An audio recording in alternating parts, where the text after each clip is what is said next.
ഈ വർഷം പുറത്തിറങ്ങിയ മോഹൻലാൽ സിനിമകൾ കോടിത്തിളക്കത്തിലാണ് വിജയം സ്വന്തമാക്കുന്നത്.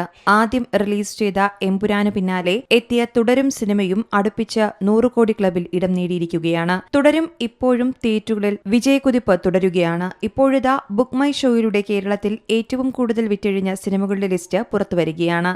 ലിസ്റ്റിൽ 2-3 സ്ഥാനത്തുള്ളത് മോഹൻലാൽ ചിത്രങ്ങൾ തന്നെയാണ്. 4.32 മില്യൺ ടിക്കറ്റുകൾ വിറ്റുകൊണ്ട് ഒന്നാം സ്ഥാനത്ത് മഞ്ഞുമൽ ബോയ്സ് ആണുള്ളത്. 3.78 മില്യൺ ടിക്കറ്റുകളാണ് എമ്പുരാൻ വിറ്റതെങ്കിൽ 12 ദിവസം കൊണ്ട് 3.34 മില്യൺ ടിക്കറ്റുകളാണ് തുടരും വിറ്റഴിച്ചത്. എമ്പുരാന്റെ ഈ റെക്കോർഡ് തുടരും മറികടക്കാനുള്ള സാധ്യതയാണുള്ളത്.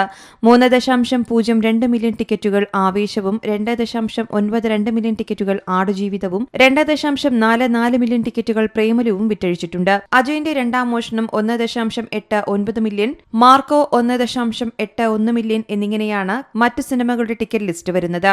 അതേസമയം ഏപ്രിൽ 25 റിലീസ് ചെയ്ത തുടരും ആഗോളതലത്തിൽ 200 കോടി ക്ലബിലേക്ക് അടുക്കുകയാണ്. ചിത്രം കേരള ബോക്സ് ഓഫീസിൽ നിന്ന് മാത്രം 100 കോടിയിലധികം രൂപയാണ് നേടിയിരിക്കുന്നത്. ഇതോടെ കേരളത്തിലെ ഇൻഡസ്ട്രി ഹിറ്റായി മാറുകയും ചെയ്തു. 2018 എന്ന ചിത്രത്തിന്റെ കളക്ഷൻ മറികടന്നാണ് തുടരും ഈ നേട്ടം കൈവരിച്ചിരിക്കുന്നത്. 89 കോടിയാണ് സിനിമ കേരളത്തിൽ നിന്ന് നേടിയത്. മോഹൻലാൽ ചിത്രം എമ്പുരാനാണ് 3-ാം സ്ഥാനത്തുള്ളത്. 87 കോടിയാണ് സിനിമയുടെ കേരള ബോക്സ് ഓഫീസ് കളക്ഷൻ. 2010 ശേഷം 50 ലക്ഷം ഫുട്ഫോൾസ് കിട്ടുന്ന 5-ാമത്തെ മോഹൻലാൽ ചിത്രമാണിത്.